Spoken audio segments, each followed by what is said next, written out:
The following is a production of DallasCowboys.com and the Dallas Cowboys Football Club. How about them Cowboys? Yeah! Go Cowboys! This is the Players Lounge, broadcasting live from Dallas Cowboys World Headquarters at the Star. Now, your hosts, Barry Church, Hek'ma Harrison, and Newy Scruggs. Hey. Let's go. Players Lounge. Players Lounge, baby. In the building. We here, man. We here, man. Monday. A non-victory Monday here on a rainy day here in Frisco, Texas. The Star SWBC Podcast Studio. This is the Players Lounge brought to you by Aristocrat Gaming. He is Hek'ma Harrison. He is Barry Church. I'm Newy Scruggs. The Cowboys have lost again. Okay, was that three? Is that three straight? Yes. If you don't know, now man. you know. The unfortunate part coming from NFL media. No, don't say it. Dak Prescott has a hamstring injury and will miss multiple weeks. We do not know. Head coach Mike McCarthy will have a press conference at the top of the hour. We will get more specifics about the quarterback of America's team. So, Cooper Rush time. We don't know for how long. Here's one for you guys. When do you decide to play Trey Lance? Wow. If this season is going the way it's going, if the quarterback who's caught on camera saying we effing suck He did say that, He man. said He that. did say that, too. to Trey Lance, we know what Cooper Rush can do. Yes, He proven guy. Was it 4-1 2 years ago? 4-1? Okay. Proven guy. So if he can't keep the ship from sinking, when do you go to see if there's anything with Trey Lance? Just ask. I give him if I'm the boys and I'm in charge of making these type of decisions, I give Cooper Rush about 2 games. What's the next 2 games? Philadelphia and Houston, right? Yep. Good competition. Absolutely. 2 of the better teams in their division. You got Philly that's in second place right now. You got Houston, I believe, is in first place in the AFC South. So if he's able to go out there and get 2 victories against those teams, then I let him ride. Go ahead, see what we can do with this. But if he struggles in both of those contests, then I think you've got to see what Trey Lance got. I think you got to see what he can do out there. I mean, preseason, we got a glimpse of what he can do. He wasn't playing with the starters, and, it was a little rocky at first. He was using his legs a lot, but he did, use his arm in occasions. You saw a little bit of it here and there, sprinkles of it, but I think you got to see what he can do if you lose these next 2 games. Because if you lose these next 2 games, you're 3-7?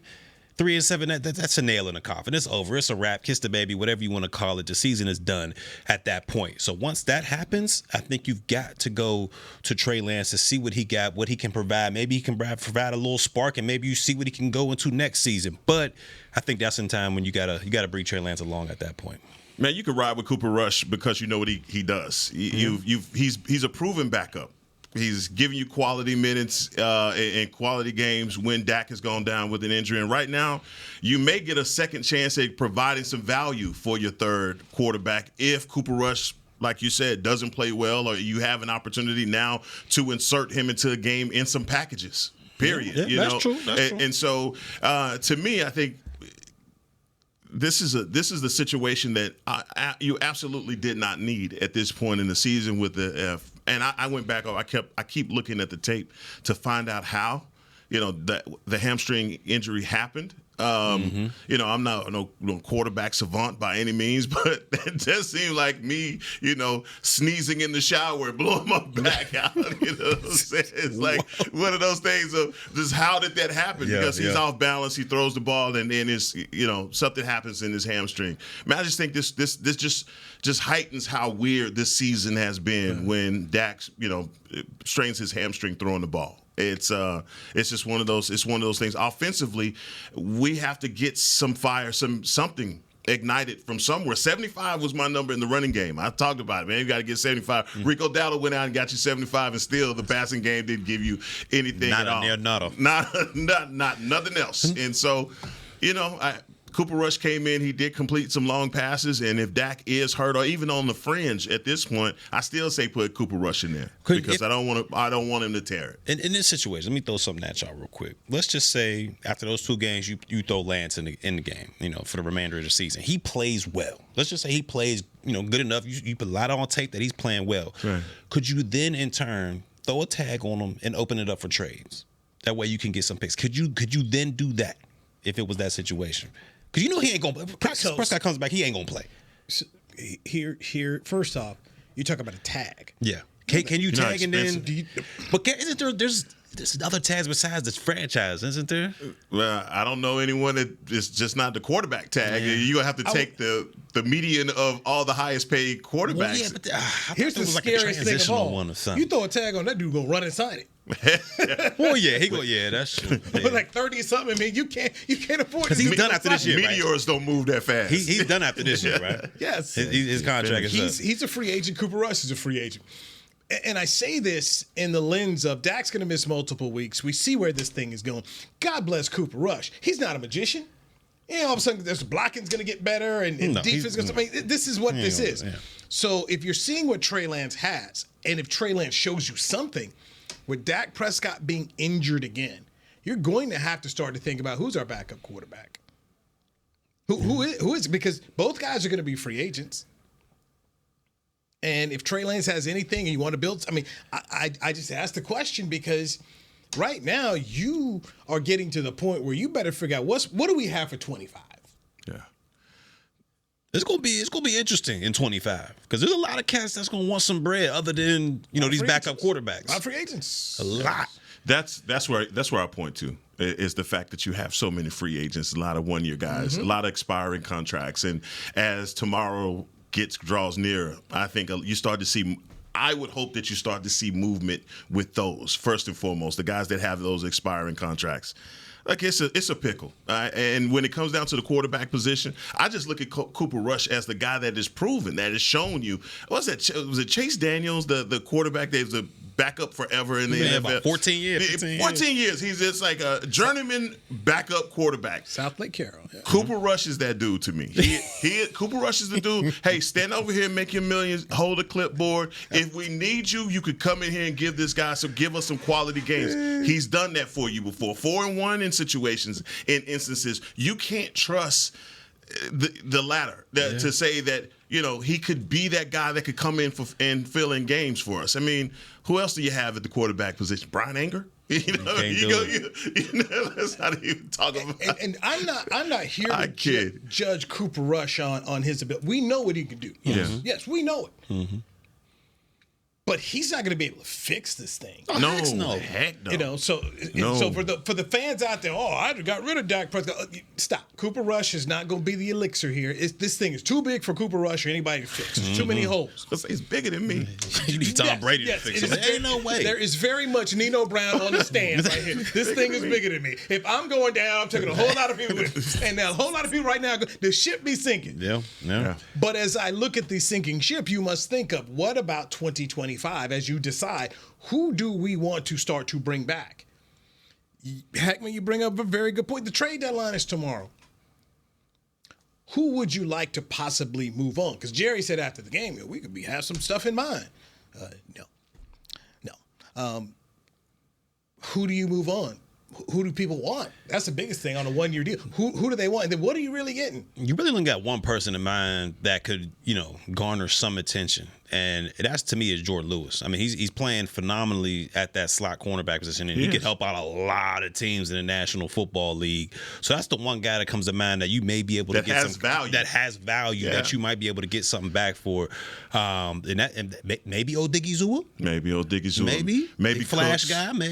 Maybe Cooks. You have some guys in the wide receiver room as well. I mean, you're getting nothing at this point. And I've been on the fence when it comes down to, all right, one guy ain't going to fix it. That you're going to have to get rid of some contracts. You're going to have to bring some guys in that can help. To me, it's just I'm still in a position when I look at the NFC East and I look at Philadelphia, I'm sorry. I don't. I look at that team. Saquon Barkley did something outstanding yesterday, but overall, I'm looking at that team saying, "All right, come on now, they can be got. This is not. They're not world beaters." And even when I look at the Commanders, the games that they won, I'm like, "Look, these guys are not world beaters. You may have a chance, but you're so bad right now. You're so bad right now. You're not that team. Yeah. No. But you're so bad right now that you can't even fool yourself to say, all right." We can get into a particular situation with these guys and we may be able to squeak out a win. Based off of what? I mean, this game to me, as we talked about it all last week, came down to how many times they were going to rush the ball. Was Atlanta going to fool themselves into throwing the ball a lot? And I think we both were right because they ran the ball 30 times, but they threw the ball. He completed 19 passes for 24. So pretty balanced attack. They didn't rush. They didn't have a 400-yard day on you. Had them to 100 on the nose. Come on now. Dallas had them to 100 on the nose. And it's just wild to me that, once again, stuff that we talked about last week in San Francisco reared its ugly head in Atlanta.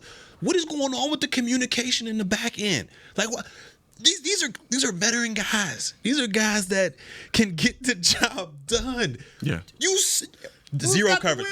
Throw zero out the. Just throw the coverage out the door. Take that whole. Take zero and toss it in the flames. What are we doing? You know what's coming when you're in a zero coverage, when the receiver splits are that tight. Why are we all on the same level? Yeah. It's a pick route waiting to happen. We broke all this down last week, and the same thing happened once again. Not once, but twice. It happened I think that to a veteran player, all-pro player. Heck, we had it. What are we doing in the secondary? We had it under correctable mistakes. We had it under correctable. How do you not see this? You press the point, and the two other guys in and out. 3-on-3. What are we doing in the secondary, man? It's a problem. The big guy's a problem. It's a problem. What are we doing, man? Man, look.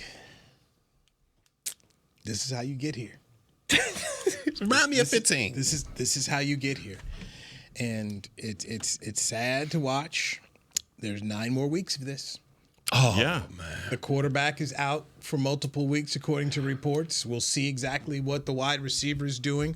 That pick play when Diggs is out there, and I mean it was sad to watch the pre-snap penalties. What, 7 of them? Yeah, 7 of them. The 4th and 1, and they try to hand it off to CD. You can't get 1 yard. 1 yard. Tyler Guyton. The fake punt. That's why I said, Brian, my man anger. Who's like in that situation? There's got to be a guy that say, you know what, this look we're getting right here. Kill. It's not it. Let's kill, punt this. Kill. You know, hey, my boy CJ, no, I got this. I got this. No, you don't. I got this. Throw it up, baby. I got this. Man, come on, man. You see that? That was so bad. I think that was the one play in the game that just. You know how you want to kick something or push something over when that happens? It's like, man, we didn't just do that. There's no way we just did that. 4th and 1. If you gonna go for it, put your offense back there. Hand it off to Lipke or something. What are we doing, man? Do something else. and I guess my thing is, and I'm waiting to hear from Mike McCarthy because I know that they're going to ask the question. You know, because he has veto power. No, we're not going to do that. I mean, they have to signal him in his headset to say that this is hey, we got our look. This is what we're about to do. He knows if this doesn't work at this point in the game, what this looks like, how bad this is going to be, the field position that you're about to give up. You know exactly what this is, and it's like if you're just playing the percentages, you could talk about coaching each and every week, how coaching is an art form. But then there are other things that happen in the course of a game that make you say, there's no way that y'all prepared all week, zero coverage, and then this happens to you. That you have 10 men on the field. Then that's another one. You got 10 men. And another one. All right. Or that we're going to go away from one running back, insert another running back, and then we have 12 men in the huddle. It's like it's things like that happen through the course of a football game that even if you don't know anything about it, you have to put that on the head of the coach and say, come on now. That's on you. That's in preparation. That's in how you get your team ready to play this game. Look, the first play, the absolute first play from scrimmage, Atlanta runs that zone read, that zone run, right? Man, DeMarvion Overshawn takes off after it. I'm like, oh, yeah, defense ready. Bijan Robinson just goes back the other way. That was crazy. I'm like, how? Even when we are, everybody's in position, they're still able to rattle off a 7-8 yard run. Yeah. Like that to me, and it's guys like Eric Kendricks, it's the linebacking core that I sit back and I go, man, I know these guys are each and every week with ice packs on their neck going, how in the heck did we get here? How did we get here? How did it get from this? Because you couldn't have projected that this production on defense would have had this steep of a decline. This is steep, man. It hurts. It hurts to watch. It hurts to watch. It hurts to say. It hurts to say that a team that was number one on offense last season now. The offense looks completely disjointed and out of balance. I can't believe Agger was trying to throw a back shoulder fade. Yes. Let me get that. Back shoulder fade. CJ Goodwin. Let's get that first down, baby. What are we doing, ladies and gentlemen? That's the fourth down. That's it. That's the fourth down go-to. 4th and 1, and you do a back man. Is that the play where Big Mike threw the set down? No, he threw it on the 4th and 1 to CD. That's what he threw it down. Then didn't get blocked right, and then they ran the play again later on, and it worked. But it's like that's when you know it's like 4th and 1. You're gonna go on a jet sweep with CD on a 4th and 1. I get it. And it's official. It's official with this O line. It's official with this O line. It's done. You had the worst rush or the worst pass rush defense in the National Football League as far as pressures and sacks. 2 sacks in the first quarter. And my man was running for his life the whole game. How many did they finish with? 3? They finished with 3. And this is the worst pass rush in the National Football League. 32nd. Looking like a fearsome foursome up there. What? Look at their chops. I was. It's a wrap for me. It's bad. It's bad. It's bad. Offensive line. Brady Jackson went in and put on the 75 Joe Green jersey. Yeah. He was on the Randy White 54. I mean, like, what are we doing? What is this? What is this? What is this, brother? What's our confidence level in the coaching staff? Let's answer that question when we come back with Hek'ma Harrison, Barry Church. I'm Newy Scruggs. This is the Players Lounge brought to you by Aristocrat Gaming on DallasCowboys.com. Come back with some positivity. Hey there, Cowboys Nation. Kyle Yeomans here, sharing that same team that brought you Buffalo, bringing NFL casino games that show America's team on and off the reels. Aristocrat is changing the game with a new experience. Football fans, this means you can pick your team and play your team. Check out the Cowboys-themed casino games developed by Aristocrat, a proud sponsor of the Dallas Cowboys. Gambling problem? Please contact the U.S. National Problem Gambling Helpline at 1-800-GAMBLER. That's 1-800-GAMBLER for 21 and over. Hey Cowboy fans, I'm Dak Prescott, quarterback of the Dallas Cowboys. But lately, I've been learning a new game, crypto. Sound confusing? Don't worry, even us pros were rookies in crypto once. That's why I trust blockchain.com. They make crypto easy. No confusing jargon, just the tools to help you win. Prescott keeps it, slides with a first down. Invest like your icons, where everyone is a rookie in crypto with blockchain.com. Perfect throw, my goodness.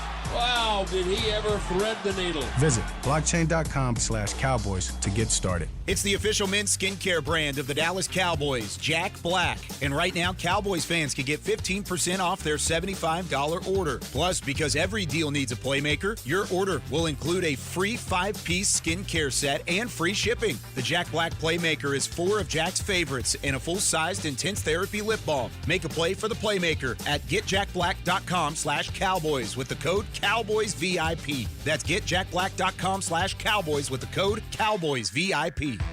Are you the 2024 Dallas Cowboys Fan of the Year? The Dallas Cowboys and Captain Morgan are celebrating extraordinary, inspiring, and original fans. Nominate yourself or the biggest Cowboys fan you know for a chance to be named the 2024 Fan of the Year and win prizes, including a trip to Super Bowl 59. Visit DallasCowboys.com/Fan of the Year. Go Cowboys! Back to the Players Lounge.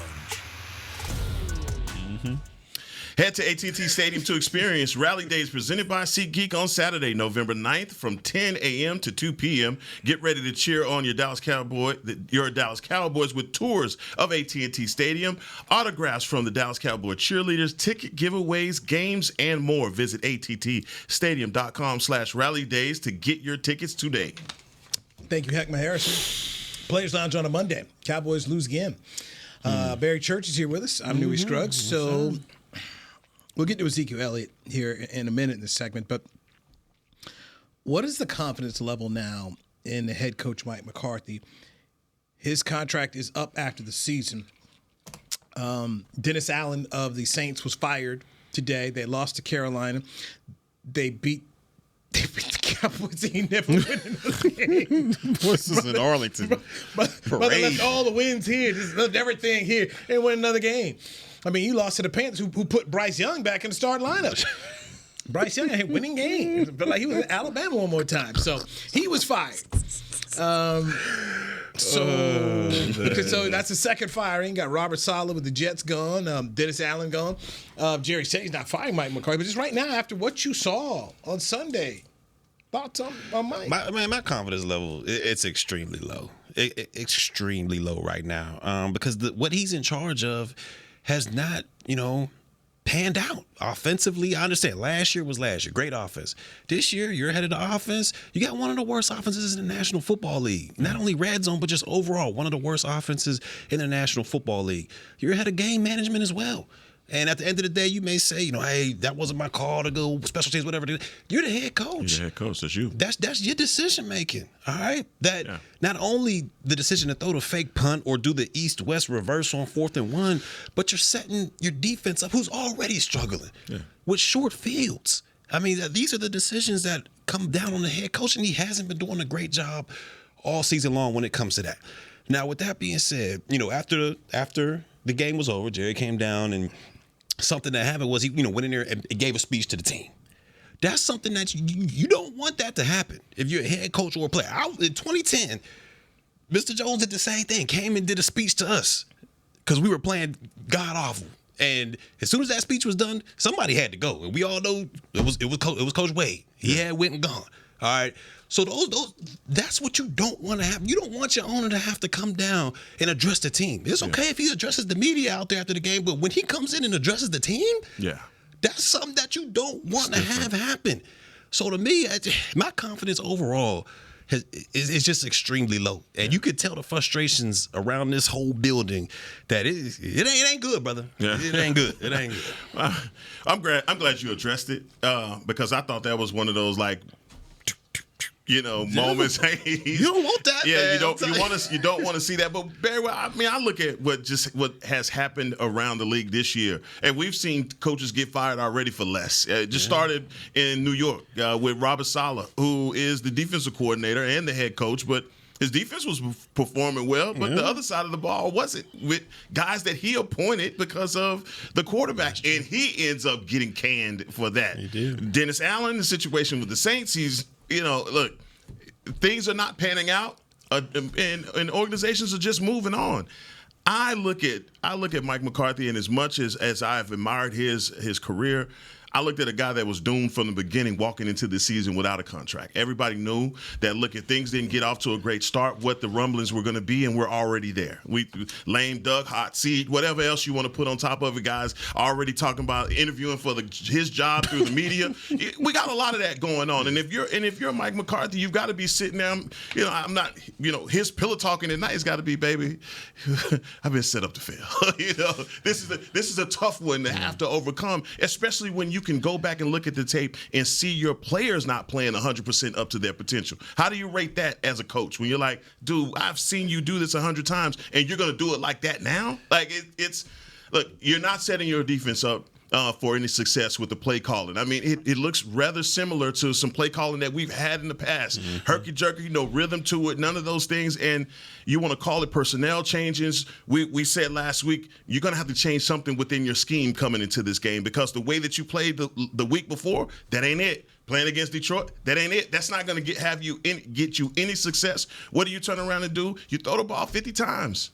You throw the ball 50 times. And that, to me, is just basically saying, we have no continuity as an offense. Your offensive line isn't giving you anything. Your receiving core is very bust. Yeah. It's inconsistent. And teams have already told you, have already said, we have one philosophy when we come in to play the Dallas Cowboys is take away CeeDee Lamb and let everybody else do their thing. And why they haven't been able to scheme around that, I don't know. But it's a tough position to be in as a coach. He can't make any changes. And at this point, I dare say that probably the players that's on the roster right now don't believe in him. Can anything save him right now? I mean, I know a ton of injuries, but all your stars have been gone. Now you're losing your quarterback. Is that something that, if the offseason comes around, it can save him? No. It's over with? The playoff loss damaged him. Yeah. I mean, remember now, we were doing podcasts. We were wondering, was he even going to be the coach for a while? So that was talked about. Yeah. So he decided to keep him, but hey, no contract for you, no contract for anybody else on the staff. So right there, it was a fire. It was a small fire because you're like, hey, 1 year deal, what's going on? There's a little fire there. But you can't throw logs on it each week with the pre-snap penalties. Guys don't know where to go, but you just throwing logs on the fire, making it bigger. So that part on Mike Hek'ma, that's where you got to look at it. You're not doing yourself any favors with what's been going on and how you've been coaching the team. But we got to go back to fundamentals. I mean, man, this is bad. When you go back, guys, when you think about this team 2 years ago, all right, coming off the first 12-5 season, you felt as though you were on the brink of a breakout season. That we were building the teams. Everybody was doing a look at this roster deal, see where the talent is. Sure. And the Cowboys roster always came out. You said, "Oh, this is one of the more talented rosters in the NFL." The coaching was there during those seasons.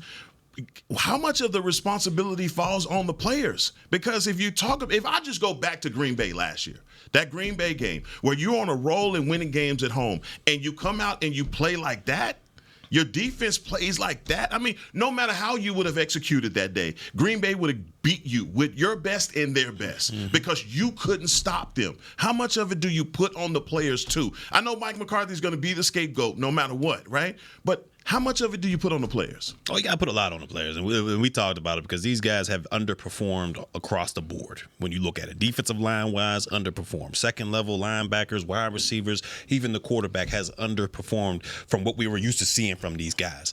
But what hurts Mike McCarthy once again in this light is you have to take a look at these L's. And these L's that are at home and on primetime games. He's getting embarrassed. Todd Archer, and when I would defend McCarthy the past few years, Todd Archer of ESPN would always say to me, he was brought in here to take this team further than Jason Garrett. It hasn't happened yet. Yeah, he's like, why was he brought here? He wasn't brought here to go lose in the first round to the Packers. He's like, Jason Garrett could do that for you. That was always Todd's thing to me. This guy was brought in as a Super Bowl championship coach, and he was supposed to take you next level. And yes, only Andy Reid until this year had one more regular season games than him, but he didn't get it done. When you don't go through that window that's open for you, it's a problem. I look simply back over here at the Texas Rangers. They went through that little window, had the window, won a World Series last year. Yeah. This year, things went haywire. Everybody, Bochy's fine. Please cut. They're begging him to come. Hey, man, don't retire on us now. Come on back. Yeah. Mike didn't go through that window. So he left himself here. As big a fan as I have been waving the flag for Mike McCarthy, man, brother, you throwing logs on the fire. You can't defend it. And we all know this. You've got friends, I've got friends. Fan base is not happy. No, not at all. You can't keep selling this because now folks getting off the hopium. Yeah, people getting rehab. They getting people buckling up them all. And nobody wants sales it, going right? Down. Right. Hey, you guys know to let that place be filled with a bunch of Eagle fans and Texan fans. That's what happened down the stretch because these tickets are not cheap. Anybody has season tickets, man. That's when I started getting, hey, man, it's too much to eat them. So you know what you do? You start selling them. And come December, it could be a whole bunch of others. That's it. That would be ugly. That'd be ugly, man. Jerry won't have that. Jerry won't have that, man. All right, look at that skit. Okay, let's just think about it because folks like to come down here anyway. The Bengals in December, Tampa Bay in December, and then don't let Washington be their last game, and they out here. You know Dan Quick gonna want to put it on the boys, man. You know this. You know, They gonna do it like Dan Campbell? But you know he's going in here. Like Dan Campbell? Hey, not letting off the gas. You guys don't even have to look any further than this Sunday. Next 2 Sundays. This Sunday? Well, you know who's coming. I'm telling you. Kellum. What? Kellum. Ooh, what? Say it again with the people in the back.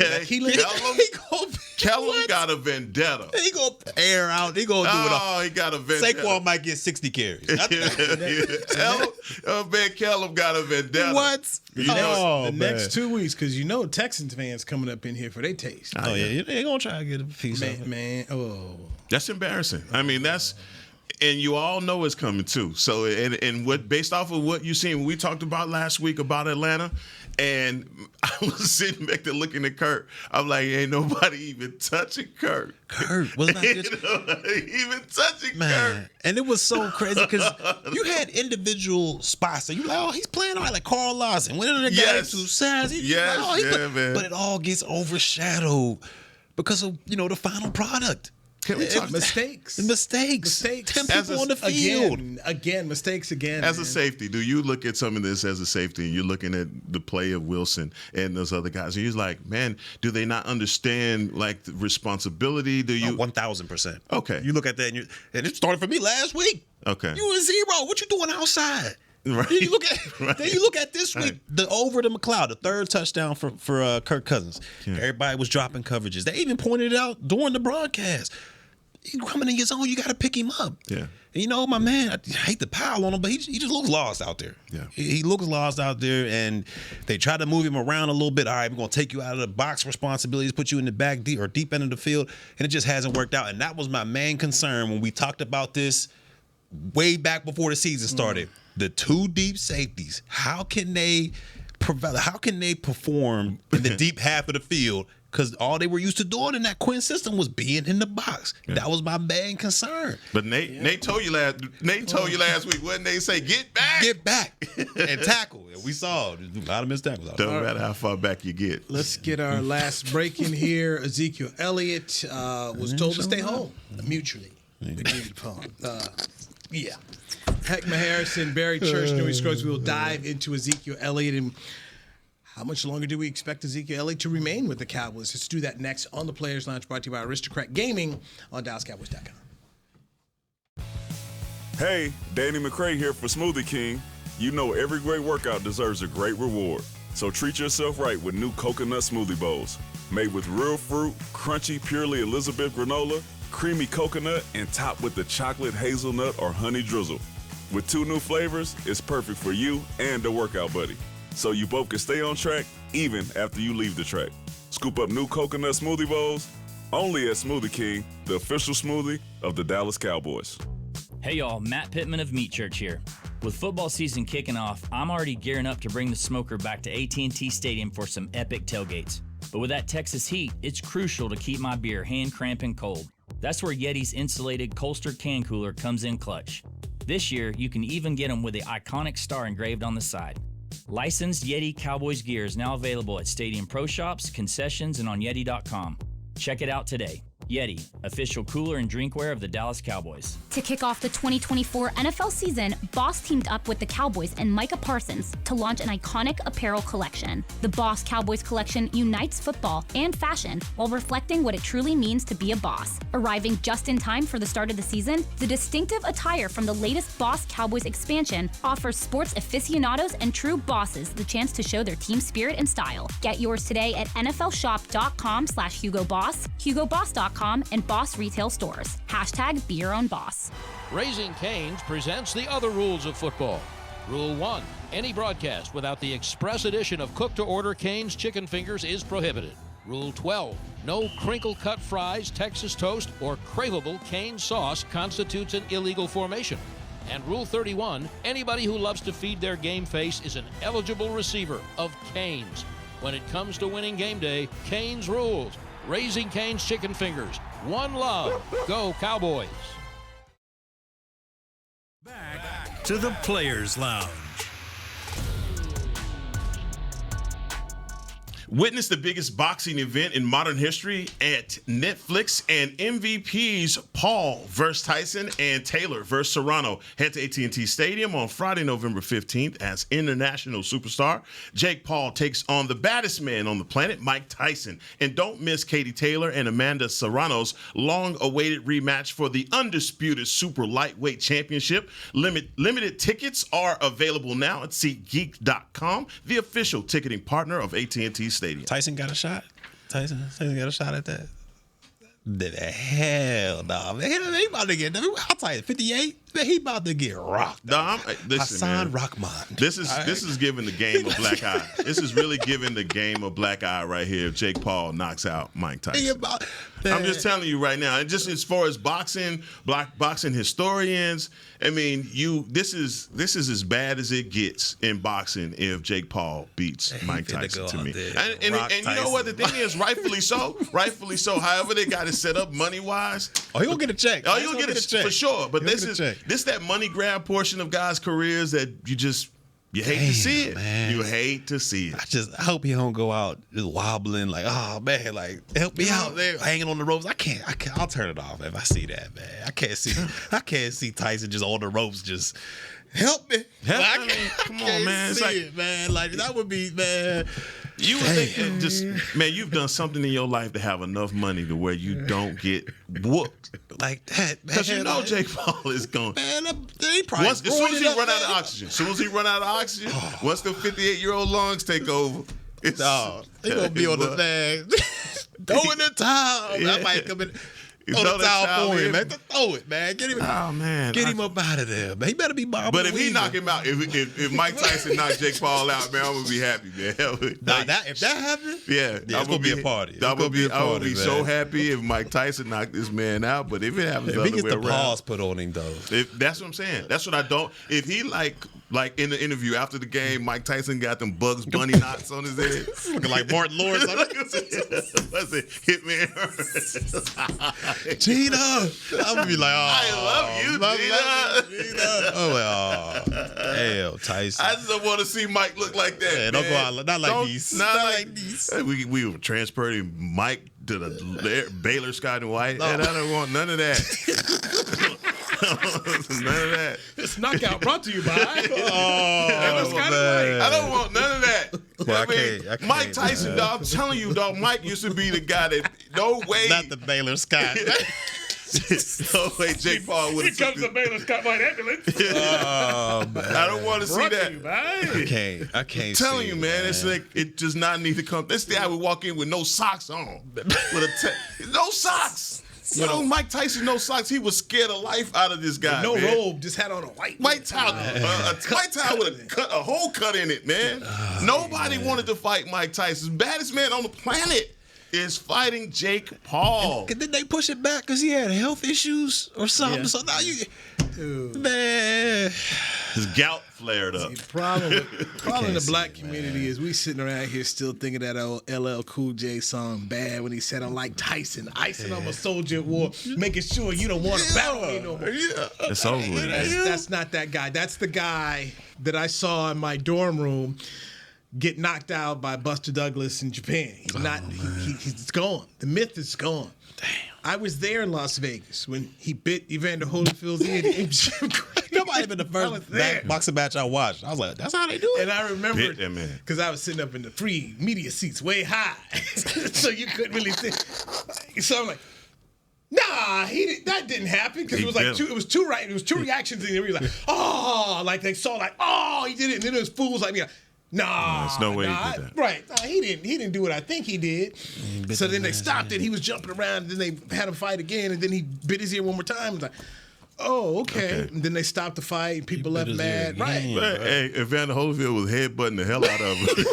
And so, who else was tagging him back then? Lennox Lewis was tagging him a little bit. The Lennox Lewis fight was Lennox. No. Lennox was the icing on the cake. That was the fight that was like, oh, that bad don't work no more. Everybody was like, you gotta watch this. You gotta watch it. He gonna be back. And I'm like, all right, let me see what Mike got. I'm Alexander Contra. Eat his children. And then Lennox was tagging that man. I was like, So it's over with, man. So when I see that, Hek'ma, I just, man, what do they say about football? Football's a young man's game. Yeah, for sure. Boxing's even more so. Yeah, even more facts. so. That's facts. And we've seen too many guys out here, man. We saw Roy Jones Jr. holding on, man. It was sad to watch Roy out there. Like, come on, brother, play to the house. Oscar De La Hoya was out there holding on. Like, somebody had that conversation with Oscar. Just don't want to see it. Out of there, We saw Trevor Burbick. You too young, but we saw Trevor Burbick out there, Ali, and then got Tupac out there. Larry Holmes looked so bad. Tupac making the song. It's like Larry Holmes flapping his stick. Yeah. It's like this.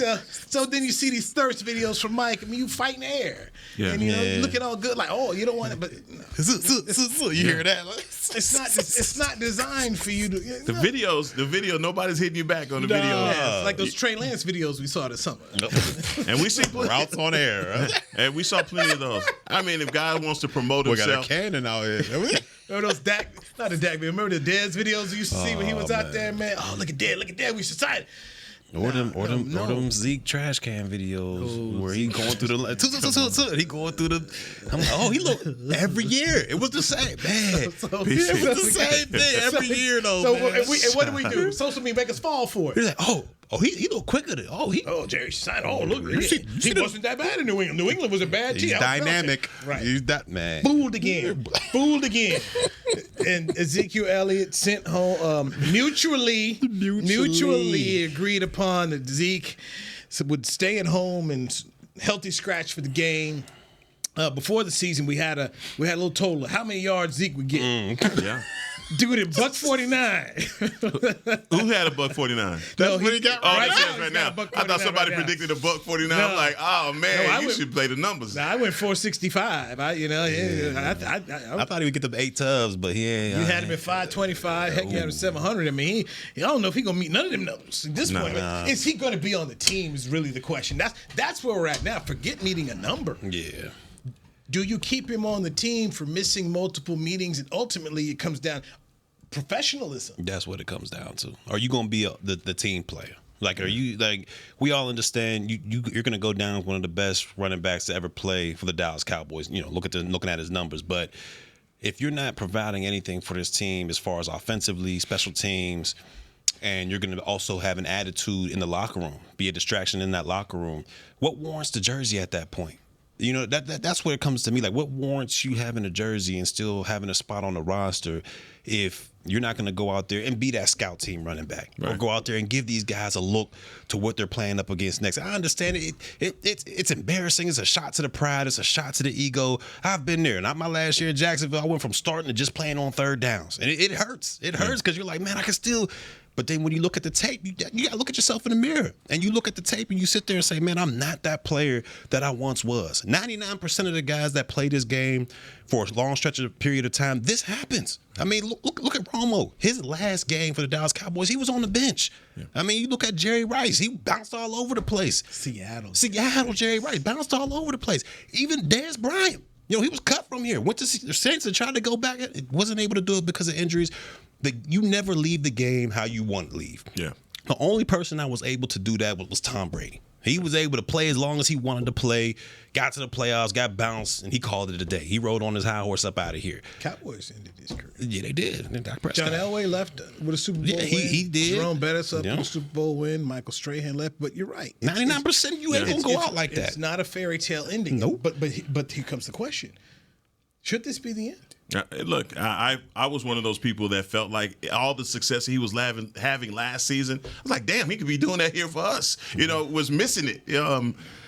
It comes down to, and it's all kind of stories around the building. Who wanted him, who didn't, who bought him back. We'll never know. I mean, it'll never come out in the wash. But whatever the expectation was of Zeke hasn't come to fruition. To me, I still look at this running back room and say it ain't good.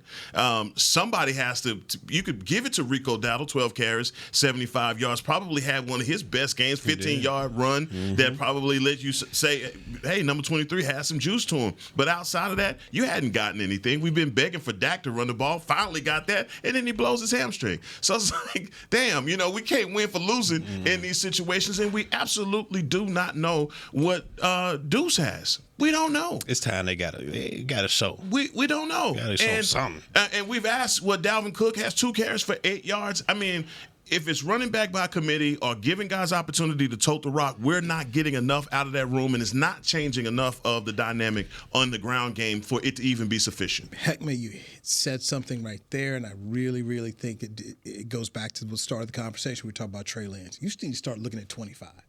Is Deuce Vaughn somebody that you want to have a role for, needs to be here in 2025? Yeah. You need to start to figure that out. Having an Ezekiel Elliott here in 2025? No. So as you're looking at what this schedule is and who you have to play, let him move on. You wanted it, you tried it, it's not worked out. Say goodbye. Call it a day. Start to think about playing other guys, because you've got to figure out this roster, especially with one-year guys, who can help us in 2025, put enough tape out there. Most likely you'll have a new coach. At least let that new coach and the staff have some real tape of what these guys look like. Do they fit? Is this something you can work with?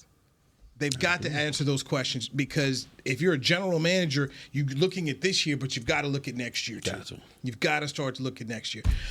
Boy, interesting show. Coming up top of the hour, Mike McCarthy will let us know exactly what is going on with Dak Prescott. Reports are hamstring injury out multiple weeks. What's going on with CeeDee Lamb and anybody else? And also what's going on with Ezekiel Elliott? Will he even still be on the team? Is it a fixable situation?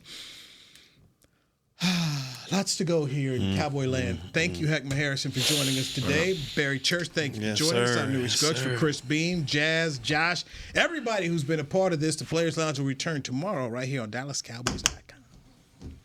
This has been a production of DallasCowboys.com and the Dallas Cowboys Football Club. How about this,